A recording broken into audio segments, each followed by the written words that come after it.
Tinapay mula sa langit. A daily morning devotion with CRC family.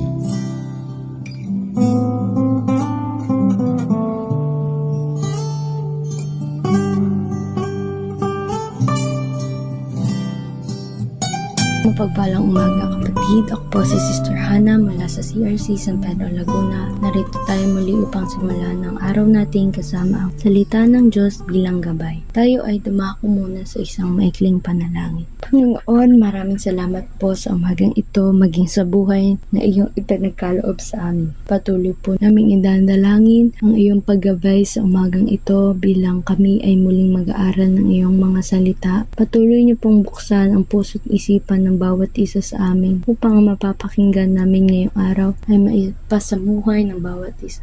Ito po ang aming dalangin sa pangalan ng iyong anak na si Jesus. Amen. Ang ating pagninilay-nilayan ngayong umaga ay matatagpuan sa Deuteronomy chapter 11 verse 8 to 15 na may pamagat na A Conditional Promise of Blessing in Land of Canaan. Verse 8, kailangan sundin niyo ang lahat ng utos niya na ipinapaalala ko sa inyo ngayon para magkaroon kayo ng lakas sa pagsakop sa lupaing tintungo ninyo. Sa gayon, mamubuhay kayo ng matagal sa lupaing pinangako ni Yahweh sa inyong mga ninuno at sa kanilang magiging lahi. Ang lupaing sagana sa lahat ng pangangailangan. Verse 10, ang lupaing titirhan ninyo ay di tulad ng lupaing iniwan nyo sa Ehipto. Doon, ang hinahasikan ninyo ay kailangan diligin tulad ng hardin. 11. Ngunit ang lupaing pupuntahan ninyo ay laging inuulan, maraming burol at malawak ang mga kapatagan. Verse 12. Ang lupaing yon ay inaalagaan ni Yahweh, tinitingnan sa lahat ng sandali.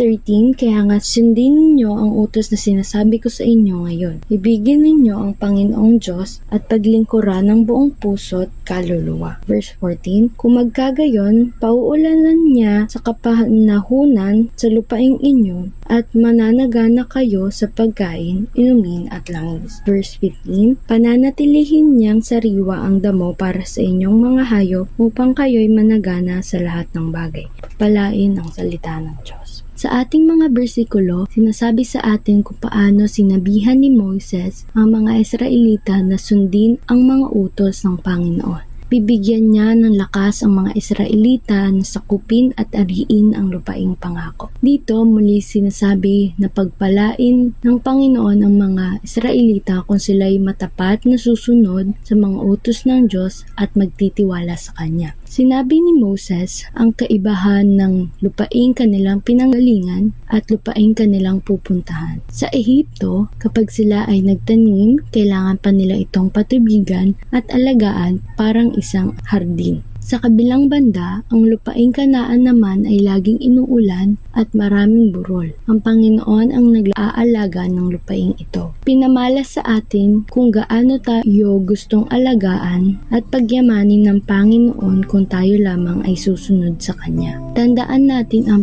prerequisite para pagpalain ang mga Israelita at tayo rin ngayon ay kanilang katapatan, pagsunod at ang kanilang paglilingkod ng may kagalakan sa Diyos.